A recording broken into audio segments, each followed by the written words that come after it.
So welcome, everybody. Thank you for joining us tonight. And as people come in, I'm going to ask them to come up forward. So I'm Michelle Berry, the Dean of Global Health here, and the Director of the Center for Innovation in Global Health. For those of you who don't know, I suspect you do. I'm thrilled that you have all gathered here for our inaugural Faculty in Focus with Dr. Paul Wise. This series really is in response to the students asking us to have more contact with our wonderful faculty. So I have to applaud OGH, the Organization of Global Health, for putting this event on. It is Wissam, and I really want to thank you as well. Paul's lecture will actually be moderated by Wissam Kumar, who is one of the co-chairs of OGH. And I just wanted to let you know that our second event will be June 1st with Matt Strello, who is one of our emergency medicine faculty who runs global emergency medicine, the fellowship there. So now it's my honor to introduce Dr. Paul Wise, who is truly an advocate for equity. And he'll say global child health, but I like to use the word equity because I think he extends beyond children. Dr. Wise, and this is where I have to look at my notes, received his AB degree in Latin American Studies and his MD degree from Cornell. He got his Master's of Public Health degree from Harvard, and he did his pediatric training at Children's Hospital in Boston. His former positions include Director of Emergency and Primary Care Services at Boston Children's Hospital, Director of the Harvard Institute for Reproductive and Child Health, and Vice Chief of the Division of Social Medicine and Health Inequities at Brigham and Women's. He served as a special assistant to the U.S. Surgeon General, chair of the steering committee of the NIH Global Network. He's currently a member of the Advisory Council of the NIH Child Health and Human Development. That's just as outside of Stanford hats that he wears. In fact, I don't know how you have a big enough head for all these hats. But he does not have a swollen head at all, but he does wear these many hats. At Stanford, he's the Richard E. Berman Professor of Child Health and Society. He's a senior fellow at Freeman Spogli. He is also core faculty at the Center on Democracy, Development, and the Rule of Law. And he's co-director of the March of Dimes Center for Prematurity Research at Stanford.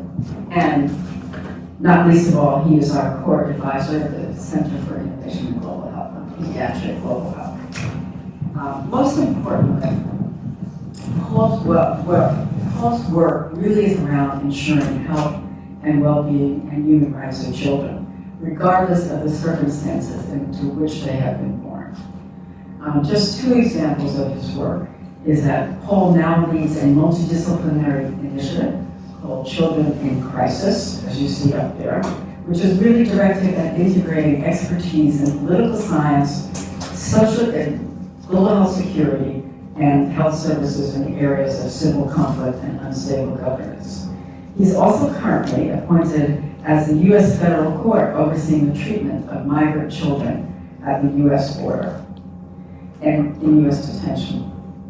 Paul has just recently returned from Poland, where he was on the front lines, and I'm hoping he'll share some of those stories as well. Tonight, he's going to be talking about global health, human security, and more, how global health must respond. It couldn't be more timely. Paul, I'm sorry, I could do a whole lecture on you. Thank you.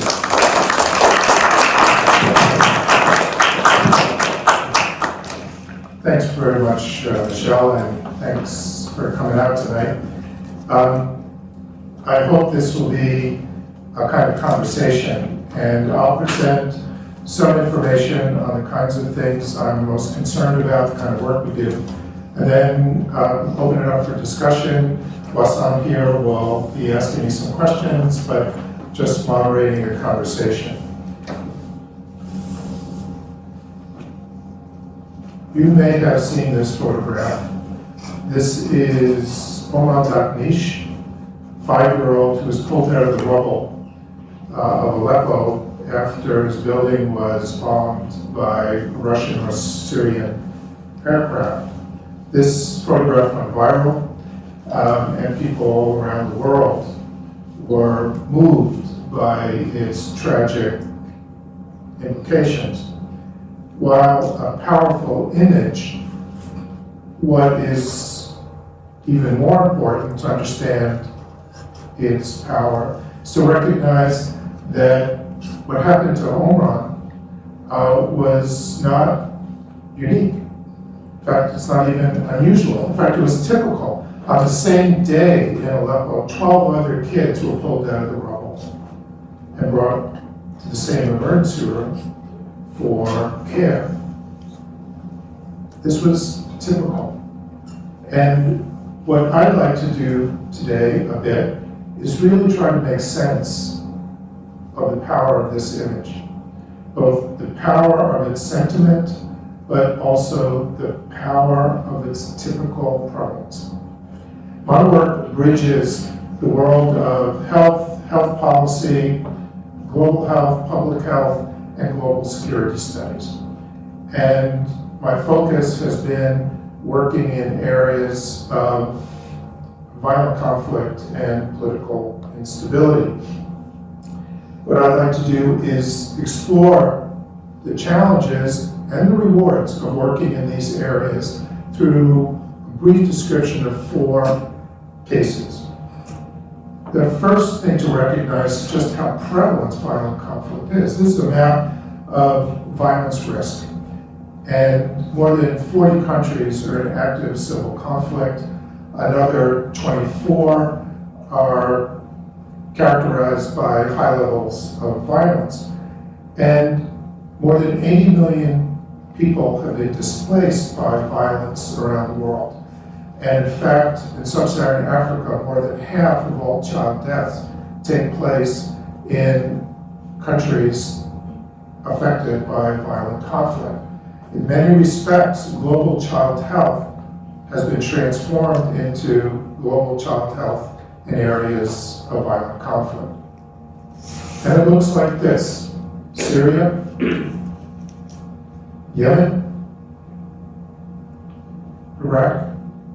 And while we focus on the direct exposure to bombs and bullets, the mental health implications of what I'm going to describe as the indirect effects of war are also critically important to anybody interested in global health in these areas, but I would submit anybody interested in global health, period.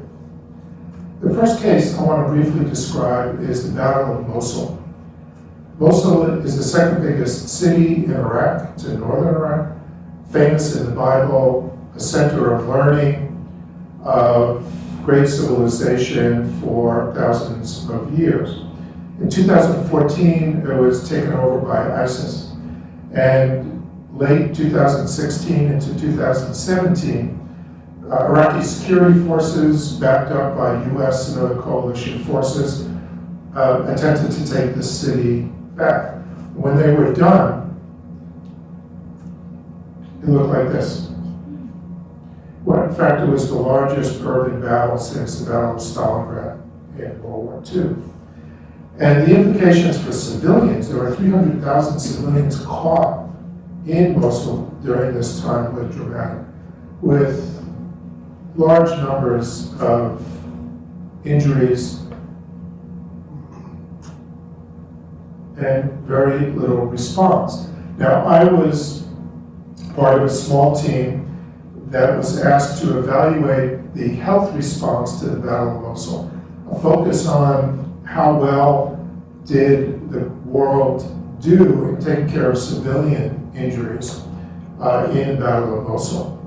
And World Health Organization became basically the organizer of health response of last resort. And their primary goal was to provide the highest quality trauma response that there exists in the world. And the model for high quality trauma care comes out of the US and NATO militaries. And what they found through a lot of evaluation and experience, particularly in Iraq and Afghanistan, was that the faster you can get to an injured person, the better. Stabilize them, stop the bleeding, get respirations, and evacuate them as quickly as possible to definitive care. How do you do that in an urban battlefield like Mosul? And WHO said, well, we have to position medical teams close to the front lines so we can get the civilians injured to medical care, then stabilized, and then evacuated. Fine. Doctors Without Borders, International Committee of the Red Cross, the usual suspects who do field work for trauma patients in conflict areas, said, fine, we'll put our field hospitals within 30 kilometers of the front line. And these front lines were moving back and forth, which at 30 kilometers is very close. It's still in range of artillery, drone strikes, and suicide bombings. But WHO said that's too far away. It takes 2 hours to get somebody who's injured in Mosul to a field hospital 30 kilometers away. We're going to put the medical teams close. How are you going to do that? It's very insecure. We're going to embed the medical team with a medical team like this, New York City Medics, Emergency Response Medical Team. We're going to embed them and protect them by putting them with the counterterrorism service of Iraqi security forces, the elite commando units of Iraqi security forces. We're going to embed the humanitarian medical teams with guys that look like this. Well, Doctors Without Borders, ICRC, and a number of other humanitarian groups said, wait a second, that's a conflict of humanitarian principles of neutrality and independence. You can't put a bunch of humanitarian medical workers embedded with these guys and expect people to respect neutrality and independence. And WHO said, well, we need to save lives. And they did. They embedded them with security forces. This is an ISIS fighter. Impartiality means you take care of anybody injured, regardless of who they're fighting for and their affiliation. And the New York City Medical Group became close to the counterterrorism service. And this went out in social media. And our assessment not only was to see were lives saved, how well did this system work? Can we come up with a better way of navigating the ethical and very pragmatic issues? How do you deliver emergency, quick trauma care in settings where you need to maintain humanitarian independence and neutrality? And our focus was very much on this, but also how the nature of warfare has changed. The nature of the combatants have changed. And that was driven home by this case. This is a little kid that I met in one of the field hospitals close to Mosul. When I was there just as the fighting was starting to slow down. He had his foot amputated from an explosion. Doing well, he's happy, he's doing great. Ready to go home. But this kid is an orphan. And this kid is an orphan because both his father and mother were ISIS suicide bombers. That the nature of warfare and combat operations is always dynamic. And humanitarian and global health response needs to be dynamic as well. The next case, Ukraine. As Michelle mentioned, it was recently a Polish-Ukrainian border. And as you know, the humanitarian disaster is profound, with many urban centers being bombarded, either from artillery, from drone strikes, from airstrikes, or missile strikes. And there doesn't seem to be a lot of protection of civilian targets. My focus was working with a network evacuating children with cancer out of Ukraine. It is led by St. Jude Hospital, based in Memphis, Tennessee, one of the world's great cancer hospitals for children. And they have developed a network in Europe, in the Eurasian theater, to discuss and learn from each other about pediatric oncology. But when the war broke out, it pivoted to evacuating kids with cancer who in the midst of treatment, in the midst of war, their treatment was completely stopped. And this group has now evacuated close to 700 children with cancer out of Ukraine and transferred them to facilities primarily in Europe. The first ones came to St. Jude in the United States a couple of weeks ago, and a few have gone to Toronto, Sick Kids Hospital in Toronto. And the way that it works is that very brave pediatric oncologists in Ukraine, particularly Lviv, in Western Ukraine, are gathering children from all over the country with cancer coming to their facility in Lviv. And there they're being evaluated for the appropriateness of moving them to European and to a certain extent North American facilities for the resumption of their therapy.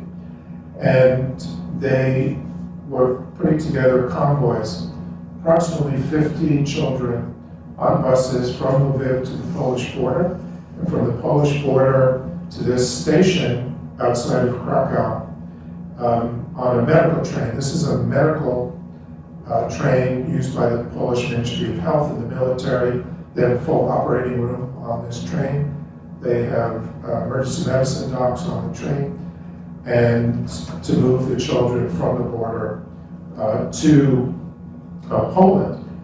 And you can see the community response in Poland was dramatic. These are local firefighters, came out with every convoy. It was twice a week, now it's moved to once a week. And the kids are getting sicker and sicker because there's been a greater disruption of their care, but also the focus was on moving the more stable kids out. Still needed care, but were more stable. Now kids are coming in pretty severe acute distress. And they're taken to what is basically a big hotel, but it's used as a medical triage facility by the St. Jude Polish team, where they are evaluated and ready for transfer. This family is an older sister, a mom, and kid. The men are generally not allowed to leave Ukraine, but the families come with the kids and then transferred within 48 hours or so to a facility primarily in Europe. However, I was privileged enough to be on the first plane coming to the United States. This is a State Department plane taking the families these families to St. Jude's in Memphis. To date, almost 700 kids with cancer have been evacuated. We're struggling to get kids with other kinds of serious conditions out in a similar kind of network fashion, but it's been more complicated. We'll have time to talk about this situation more in a minute.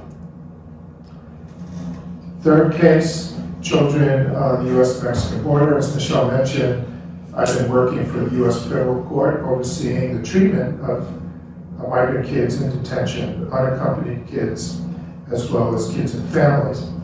And as you may know, there have been waves of migrant families, primarily from the Northern Triangle of Central America.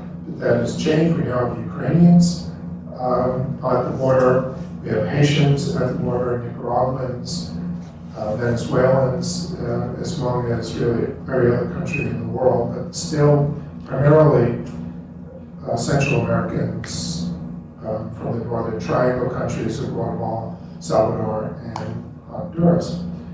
And the challenge is, how do we take care of them? Regardless of whether you're pro-immigration, anti-immigration, a Trump supporter, or Biden supporter, the position that I take has been that once they come into custodial care of the US government, once they come into the care of the people of the United States, we take care of them. And we take good care of them. And so the struggle has been to greatly improve the custodial care that these children receive. Now, this was, I'm not allowed, I don't show pictures of my time in these detention centers. I spent a lot of time in these detention centers. This was the Kids in Cages facility in McAllen, a Border Patrol facility. It's since been closed for renovation. It just reopened. There are no cages anymore. But there have been more than 150,000 unaccompanied children alone last year that crossed the border and came into U.S. detention. The main facility in the Rio Grande Valley, the busiest sector on the border, is this facility. This is the facility in Donna, Texas, outside McAllen. And it's basically a tent city. It holds up to 5,000 individuals who have been apprehended by Border Patrol. Almost always families and unaccompanied youth are looking for Border Patrol. They're not running away. They are looking for Border Patrol. They want to start the process of coming into the United States. There is such a thing as the COVID restrictions. It's called Title 42, which is a CDC rule that since March 2020 has given Border Patrol the ability to turn back everybody without even paying attention to their asylum claims. That's scheduled to be terminated in the end of May, which is likely to vastly increase the humanitarian requirements on the border. The problem has been when things get really crowded. Things have greatly improved in the Donna facility and Border Patrol stations for children across all the sectors. There's 24/7 medical care, special food for kids. They get showers every 24 hours, they get new clothes. And by rule, by law, by court order, unaccompanied kids and kids and families are supposed to be transferred out of CBP, Border Patrol custody within 72 hours. And so they're only in a facility like that, in theory, for a relatively short period of time. Problem is when everything gets crowded. And these were unaccompanied little kids. And there are thousands of unaccompanied children under the age of 10 coming into Border Patrol facilities. They're not separating families like they were under Trump for a period of time. They don't separate kids from their parents. But kids will come across with an adult that's not their parent. And by law, they must put those kids, consider them unaccompanied children. They go to Health and Human Services, and then released to sponsors or families within the United States, usually within a month. My work has been primarily with Border Patrol and Health and Human Services shelters. There are two big shelters now in Texas, one in El Paso, one in Pecos, Texas. Well, there's also been a problem with the fact that many families have been pushed back to Mexico under the COVID rules or under the Remain in Mexico rules or MPP rules. And they get wound up in encampments like this, informal encampments with almost no services. And they may wait and try again, they may wait for a hearing, but the situation on the Mexican side of the border has been very, very dire. There is an effort here at Stanford called Families at the Border that meets every month that is working with migrant shelters and health colleagues in Tijuana to provide services, and students are welcome to participate now that COVID is sort of winding down, hopefully. There's been re-engagement with the provision of collaborative services in Tijuana. Now, it's a difficult job to work in these detention facilities.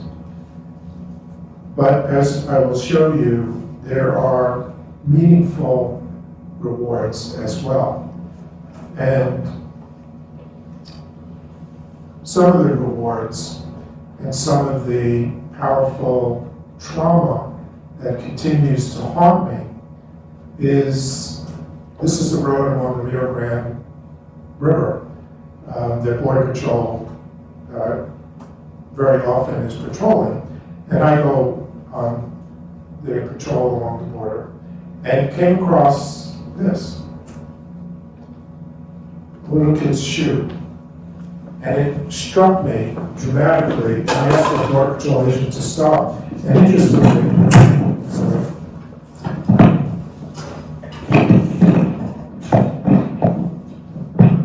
interesting, the Border Patrol agent saw it too and wanted to stop, because it was such a powerful reminder of the human cost, the human challenge that we face in caring for these families.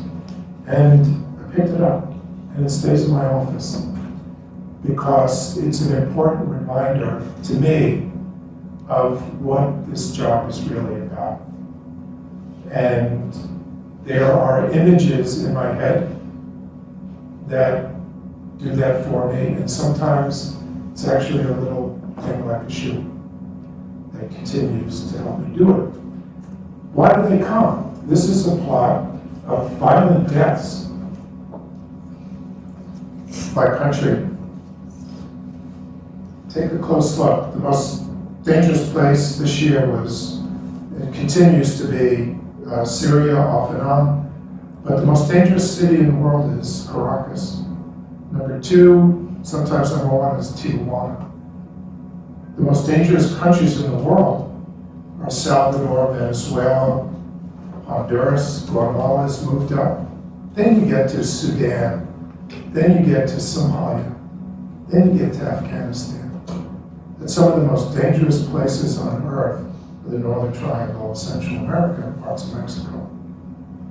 And the children that we take care of witness this every day and are exposed to the violence of gangs, to sexual assault, both young girls and boys, and recruitment into the gangs with very high rates of homicide.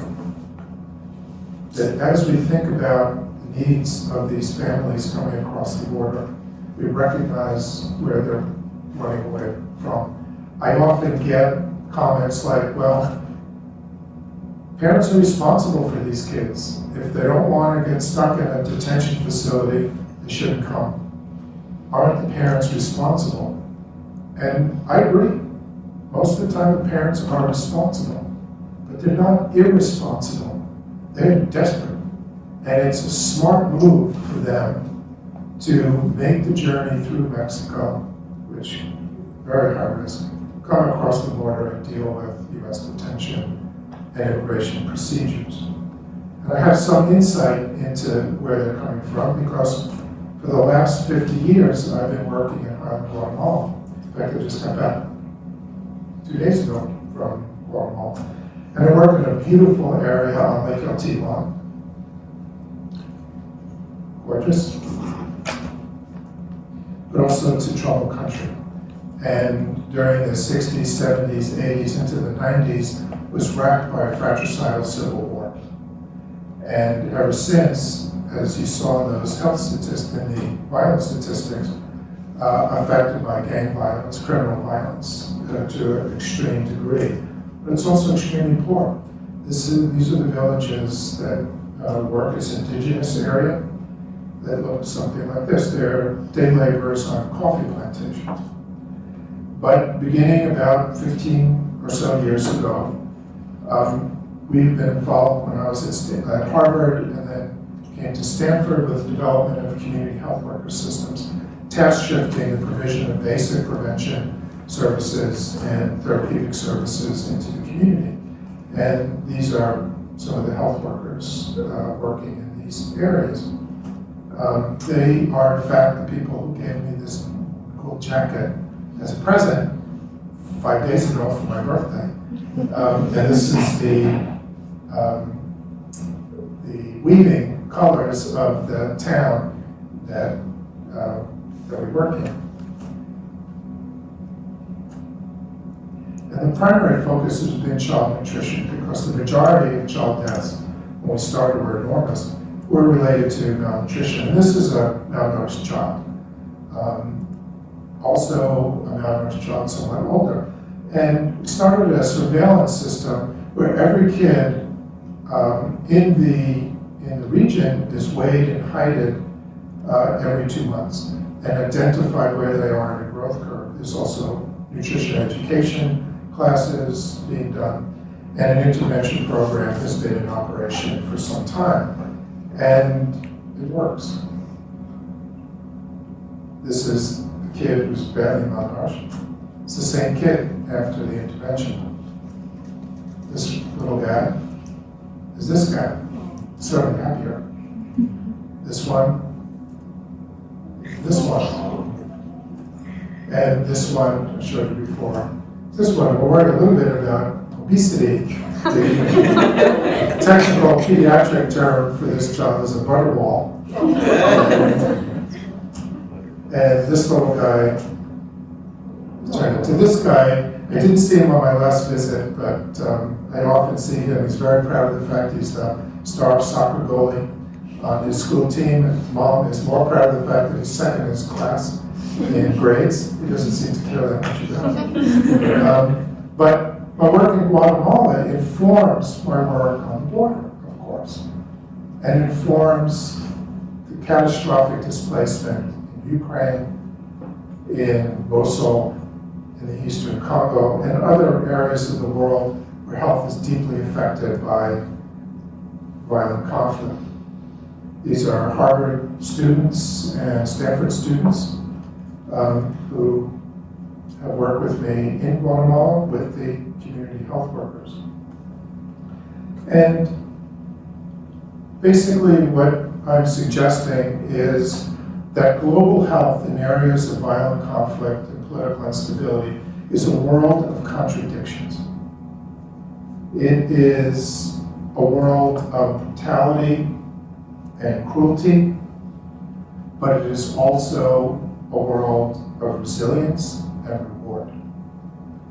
And it's important to understand the fact that it is a world of contradiction, because you must not only understand it, but you should feel it when you're working in these areas. These are contradictions that are not subject to resolution, but rather navigation. And my suggestion is that the cruelty and brutality that we see in these areas are also associated with resilience, even humor, if you're paying attention, if you let yourself see it and feel it. That this is a world that, in many respects, is distinct from traditional global health activities, but rather is one that must be addressed through an understanding of what violence means in these areas, but also the rewards of working in these areas. We want to make a difference. We want innovation. But innovation is always an aggressive act.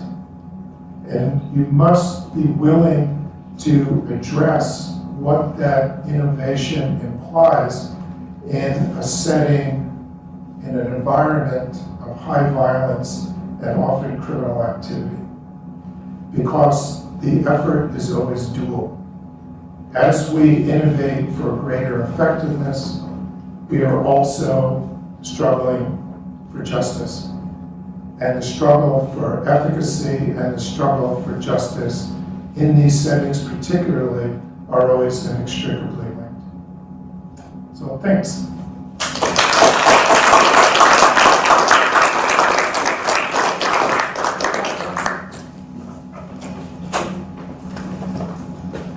Awesome, what can you say?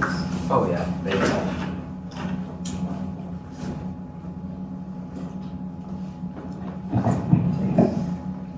Wow, what an inspirational talk. Can we give one more round of applause to Dr. You have to be nice to me because we work together on something. Now, I've got a handful of questions that some of y'all pre-prepared to ask Dr. Wise. So we selected about 4 of them to kind of do a first round run through. After which, I'm going to open up the floor for everyone here to ask questions if you have some that you've already thought up of, or if kind of as we talk through, you kind of think of like question. But like, please feel free to stand up, ask your question, or stay seated and ask your question.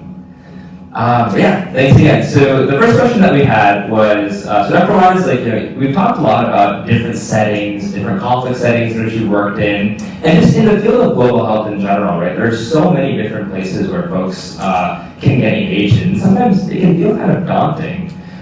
So how do you decide where it is that you kind of see the biggest need, where it is that you need to be to kind of create the biggest impact, and where you can kind of go to really affect change?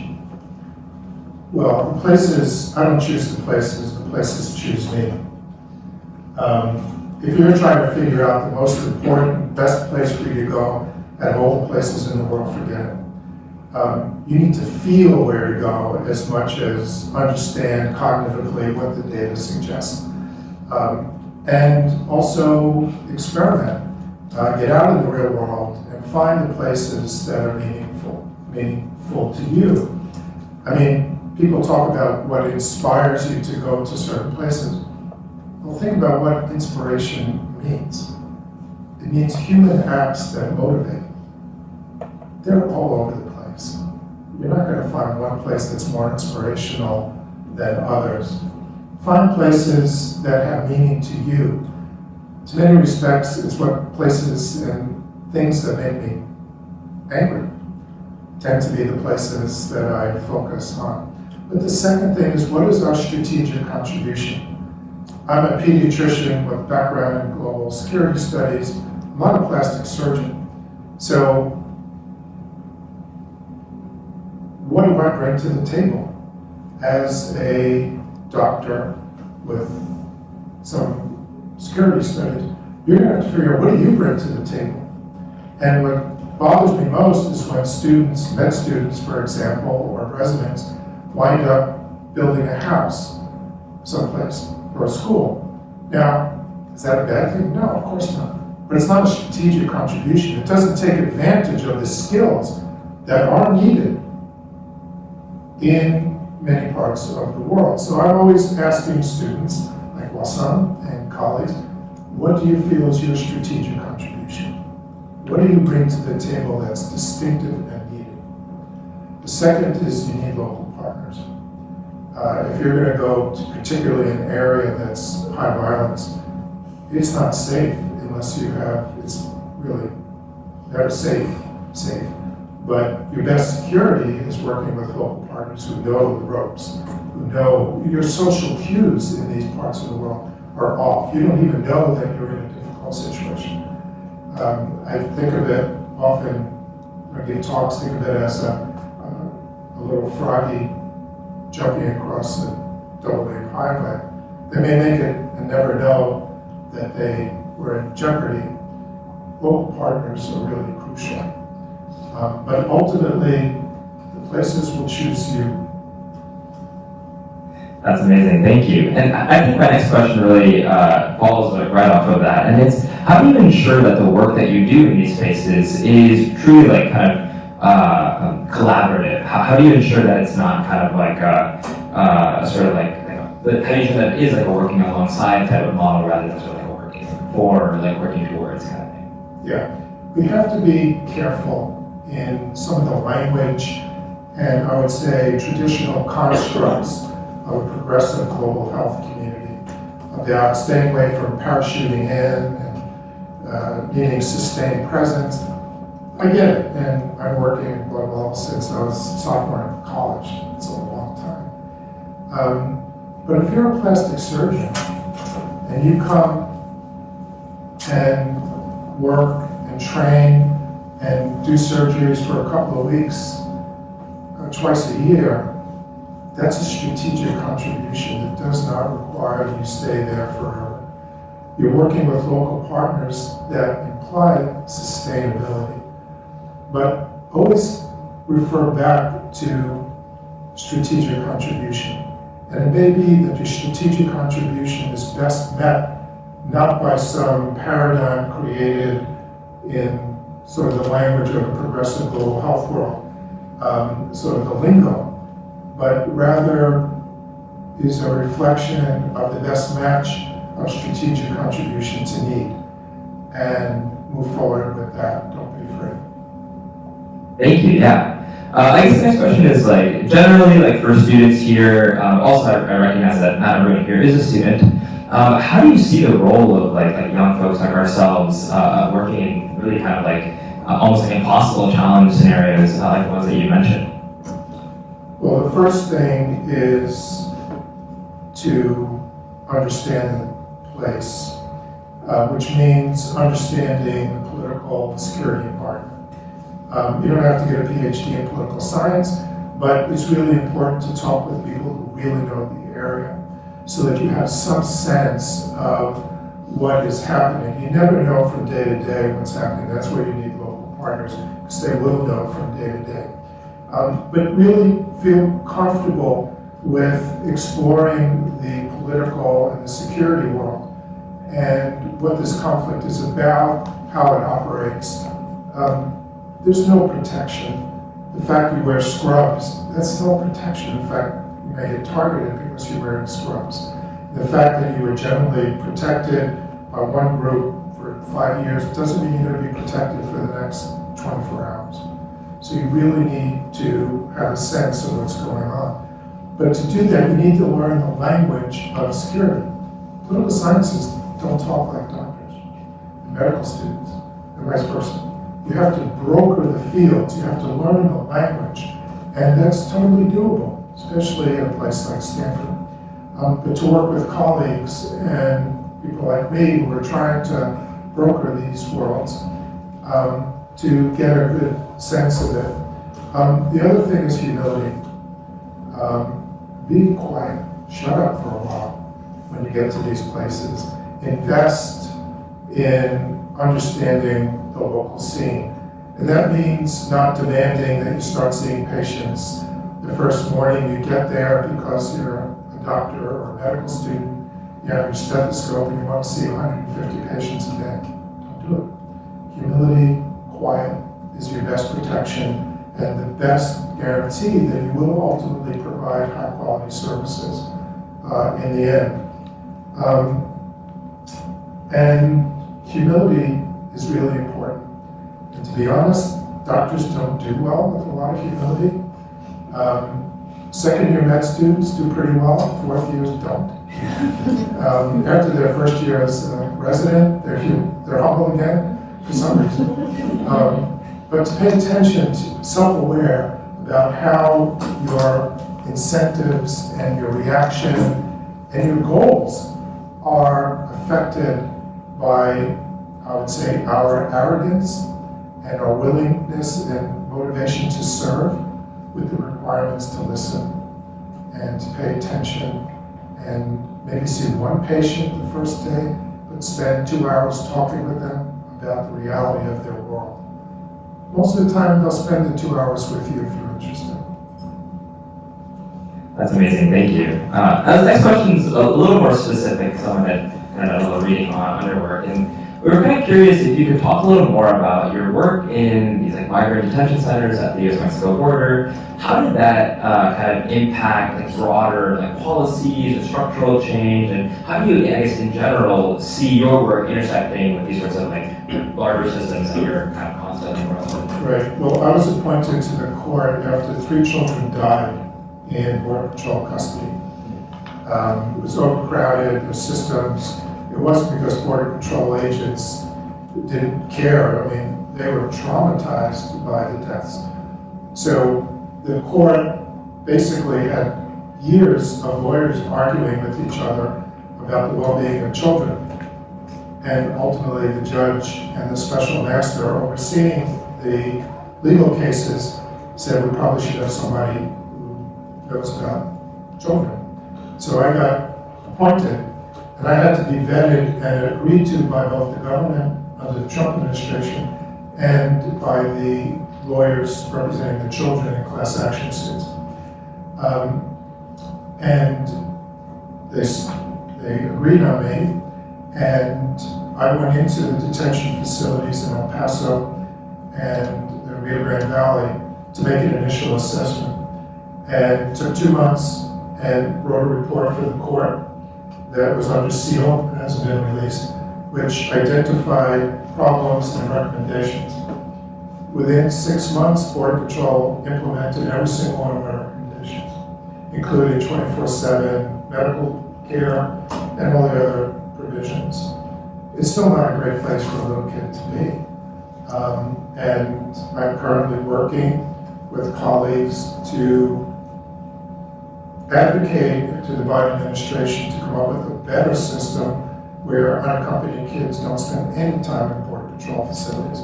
Border Patrol was built basically for adult Mexican men looking for work. And all of a sudden they're running the biggest daycare center in the state of Texas. It's a mismatch of capabilities. The Border Patrol agents run around in Kevlar vests and take care of 4-year-olds. There's got to be a better way. And so I'm in the midst of continuing to advocate for change, although I would say a lot of the emergency measures have already been implemented. There may be a new agreement that formalizes all of these improved provisions, and if so, there will be a juvenile care monitor who's in charge of working for the court to make sure the government is complying. That's likely to be me. And so I'll have a more formal compliance role if the new agreement is signed and I'm chosen to be this monitor. That's amazing, yeah, thank you. And last question really, and then I'll open it up to the floor. How can global health practitioners, as well as like folks who are maybe kind of more involved in life sciences, whether that's doctors or that's like kind of other like public health related folks, how can they better work with like political scientists, politicians, policymakers, these sort of folks who are kind of on a different side of the spectrum? Well, the struggle for justice is heterogeneous. Poets struggle for justice. Artists struggle for justice. Novelists struggle for justice. Filmmakers. So our work in these areas not only can but must include others in solidarity with our efforts. The political scientists are very important in areas of conflict. One, for self-protection, what the military call force protection, just so you're safe. But the other thing is to navigate service provision and to build infrastructure that provides high-quality services in these areas. You're at a place where crossing these disciplinary boundaries is easy. I came from a place where it wasn't so easy, harder. It's a great place in many ways, but it wasn't so easy. Here, it's easy. I sit in the health policy group, which is across the courtyard from Freeman Spogli. I work for wonderful people like Michelle. How good does it get? I mean, it's a setup for cross-disciplinary activities. And look for mentors, for faculty who can help you navigate this system. Recognize that it's important to navigate, number one, and number two, that there are resources out there to help you do it. Global health is an unbelievably rewarding field. Global health in areas of conflict is also extremely rewarding. But the contradiction is that it's also tragic and brutal. And it's best to prepare yourself for dealing with that, and the number one way to do that is to understand it. Number two is solidarity with others so you never feel isolated in dealing with the emotional trauma that is inevitable, even for experienced old people like me. Amazing, thank you so very much. Now I wanted to open it up to anyone out in the stand. If anyone has a question that came up kind of during this talk or during the follow-up Q&A, please feel free to raise your hand if you want to. You don't have to do that though.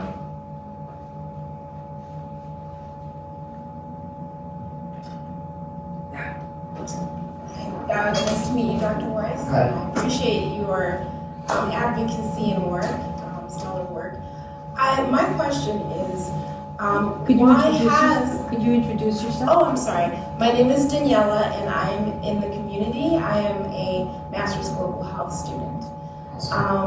And my question is, why has the global community failed to prioritize women and children in the programs in the ways you've mentioned, particularly in the areas of conflict?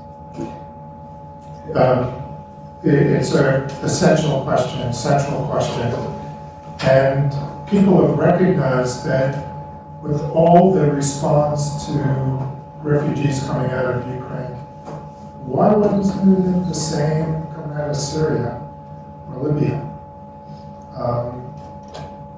What about the migrants at the border who are fleeing the chance of death, which is probably greater than the chance of death of Ukraine right now? These are complicated issues that demand attention.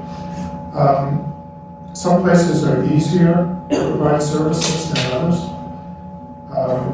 Some of the conflict areas are protracted, like the Eastern Congo, where it's not pre-war, war, and post-conflict, it's churning conflict. You have a crescendo, decrescendo of violence, and it's very hard to have a sustained presence in these areas because of fatigue and building infrastructure in a place like that. The average stay in a UNHCR refugee camp is approaching 20 years in some parts of the world. So these are very protracted issues. But why some places get attention, other places don't, is a hard question that is probably rooted in discrimination, racism in some places, but also the strategic interests of the global West. The United States, Europe has a lot more at stake in Ukraine fighting Russia than militias fighting in the Eastern Congo. So a combination of all of these issues, I think, it doesn't justify it, but it begins to explain it. Thank you. Hi, I'm Ahmed. I'm a second-year medical student. I'm curious to hear your thoughts on the future of working in global child health in the increasingly diverse and difficult situation that we find ourselves globally. I think we've seen for a long time that kind of post-World War II long peace, and now again a state-on-state war, in addition to the many non-state actors that are causing violence. There's also the impending threat of climate change, and not only how that will directly affect migration patterns, but also how that will create conflict into the future based on diminishing resources. You've been doing this work for a long time. What do you think of the future looking like from this point forward? Well, the first is recognize that, to a large extent, the migrants coming out of Central America are climate refugees because of plagues and droughts and harvest failures. So that's number one. Number two is to recognize how dynamic these challenges are. To a large extent, the humanitarian world has been focusing on counterinsurgency environments. Iraq, Afghanistan, Libya, Syria to a large extent. But the militaries have pivoted to great power conflict, state-state conflict, peer-near-peer conflict. But the humanitarian world is not. And we're working now on a simulation for military commanders in the US military with the Naval War College and some NGOs, civilian protection NGOs, on a simulation for military commanders to protect civilians in peer-to-peer global power conflict, like a Taiwan or a North Korea or a Ukraine scenario. That's coming up at the end of May. And we will have Stanford students doing qualitative assessment of how the military commanders make their decisions in that kind of setting. The concern is when you have big country, big militaries fighting, like what happens if Seoul is attacked by North Korea, you may have thousands of casualties in a day, and then all humanitarian protections, the gloves come off. We've heard this in certain Ukraine settings. And we need to anticipate what the requirements for protection will be, but also the indirect effects of war. The kids in Ukraine with cancer, those are the indirect effects, and almost always the indirect effects, not exposure to bombs and bullets, but the destruction of the essentials of life, including healthcare, are almost always a greater cause of ongoing mortality and morbidity than the exposure to bombs and bullets and direct effects. And so one of the reasons I like to come and talk with young people like this is because you are the future. You are going to have to navigate this dynamic world of conflict, of changing human need, and therefore changing the structures and the policies, even the principles of traditional global health to meet these new challenges. This is not a static world, highly dynamic, and our responses will necessarily have to be dynamic as well. I hope that answers your question a little bit. Hi, thank you so much for your talk. I'm Janelle, I'm a third-year medical student. I'm actually from the Rio Grande Valley, so I really appreciate all the work that you've done at the border detention centers. I was wondering what it looks like, the provisions that you've helped make, having more medical assistance at these centers when you have the Border Patrol agents that are maybe ill-equipped, and especially in places like Donna that lack doctors in the area or a nearby hospital or primary care providers or pediatricians to help. How have you navigated regions like that are low resource and the border detentions themselves are under-equipped? Well, first thing, they've adopted many of my recommendations, but they may have anyway. They've been leaning forward at Border Patrol to try to address these issues. So I wouldn't want to imply that it was just me and my contribution. They have made arrangements with pediatricians in the area to cover them while the kids are in detention. The problem is when they get released. Families get released in the Rio Grande Valley. They come across from Border Patrol custody, they get released. There's no system for taking care of these kids. There's no system for taking care of kids with serious medical conditions. We're trying to organize networks of specialty care facilities around the country who will take good care of kids who are heading in that direction to be with their family or sponsors. So there are 70 facilities now in the Specialty Care Access Network for migrant kids with specialty care needs. And that system is a little wobbly. It needs funding and support, but there is an effort to be able to provide more structure for this. The local communities can be overwhelmed. Last year, there were huge numbers coming across the border, most being released into the local community without COVID vaccine, needing COVID tests. And it became the local communities who had to step up with some federal help ultimately to try to deal with this. There will be COVID changes in the vaccine requirements and protocols in Border Patrol facilities, I expect. But it's a heavy burden on the Rio Grande Valley, but the effort is to create systems to take care of these kids wherever they go. By the way, I love going to the Rio Grande Valley. It's just a fascinating world, and I'm going there tomorrow. I can't wait. Oh, great. That's great. Oh, yeah, I love it there. Happy to talk about it more. Yeah, it's a great place. Thanks. We have time for about 2 more questions. No. Cool, we're up. Well, thank you all so much for coming and for all the questions, and of course, just one more round of applause for Dr. Wise.